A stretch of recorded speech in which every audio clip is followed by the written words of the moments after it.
America needs to stop bragging that it's the greatest country on earth and start acting like it.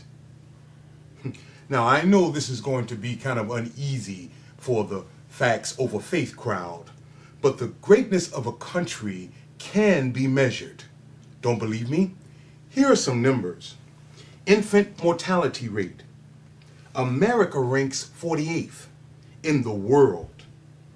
Freedom of the press, 44th. Literacy, 55th. Healthcare, number 45.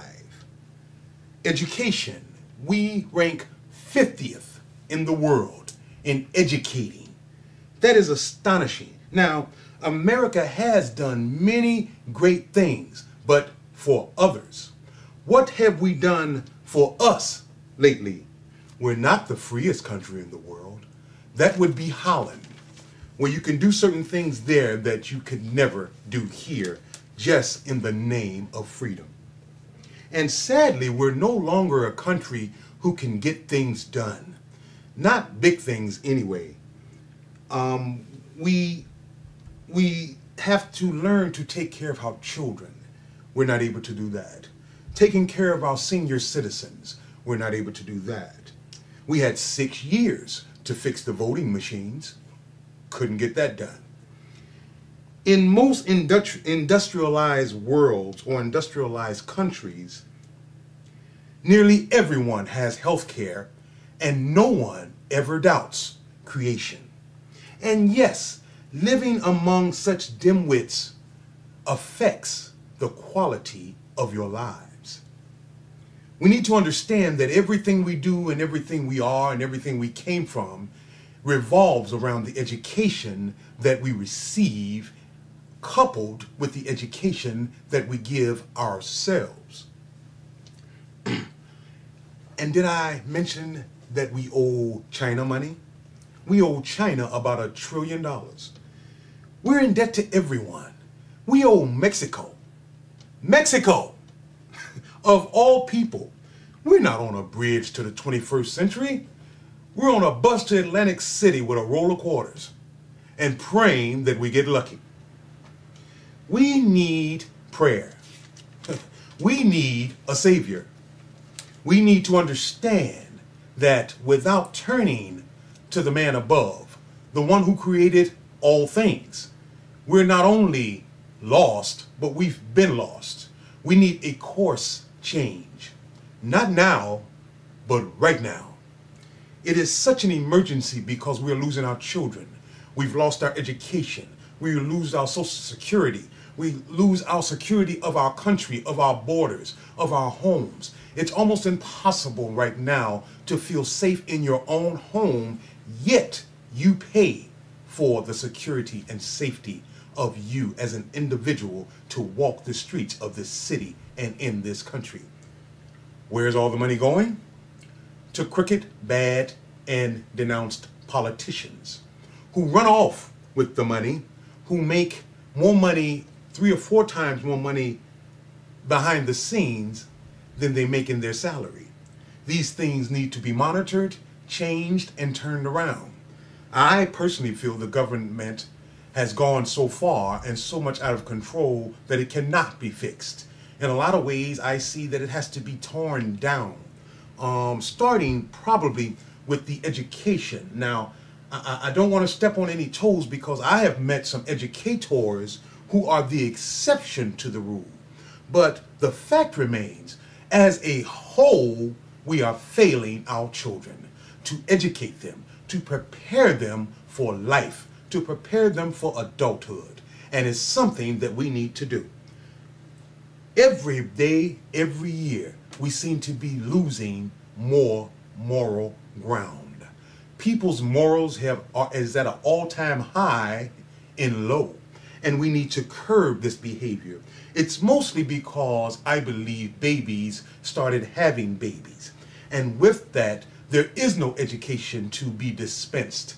There is no knowledge to be shared. There is no experience to be given.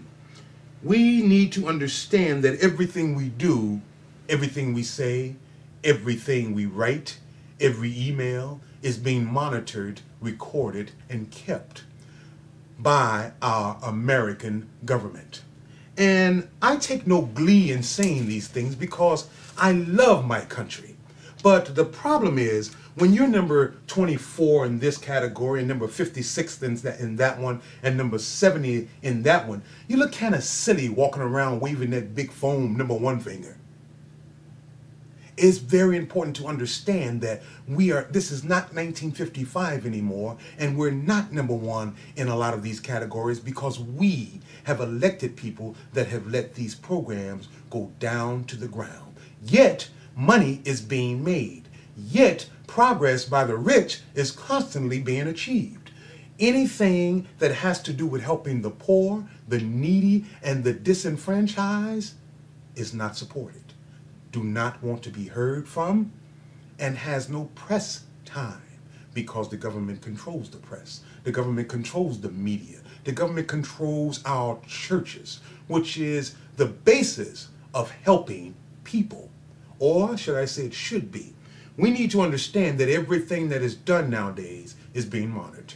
We need to understand that if we want to turn this thing around, we must turn back to the Creator. Because turning to the people who we elect is a huge failure. And we need to understand that these people that we elect that are so corrupt come from us.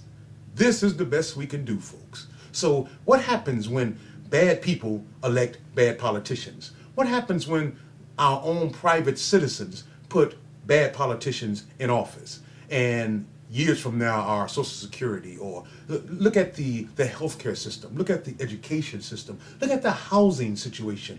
There are so many foreclosures in this country right now that there are more people on their way out of their homes than there are willing to buy homes. So we need to understand that everything has a reason, a purpose, and an underlying goal.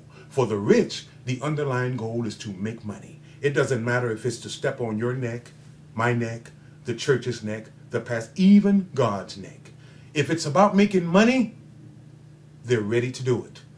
They are ready to hit the ground running. Let us grasp the concept that God owns it all. The money, the housing, the water, the seas, the air, the snow, the rain, your car, my car, your clothes, my clothes. Everything you've ever gotten, everything you've ever bought, you are not able to take it with you. So therefore, the government has made it a priority to brainwash us through our music, through our movies, through our television, through our commercials, that since you've lost your soul, then just get your body in shape and you'll be all right. I beg to differ in a big way. America needs to go back to strengthening its soul, to replenishing its understanding of where we come from. Each and every one under the sound of my voice had no choice of being born where you were born. Yet, someone up above, the powers that be, the powers that beat all powers, said that it was okay for you to be born here, where you have a wealth of opportunities. But you must understand the little bubble that your government puts you in. If you understand it, then you can beat it. You can be outside of the bubble and do practically anything there is to do. But you mustn't believe everything you hear. And in not believing everything you hear, educate yourself. Ask questions. Be assertive in your asking of questions and research your answer. Everything can be researched now, thanks to Google. We have that, and we can use it to our advantage. In closing, I'd like to give you the words of Langston Hughes. It seems that what drives me crazy don't have no effect on you. But I'm going to keep at it until it drives you crazy too. God bless you, and happy Thanksgiving. Happy first of the year to all newborns and all of us somewhat mature. Be peaceful, be loving, have a better understanding in the oncoming year. May your family live and love in peace. Thanksgiving.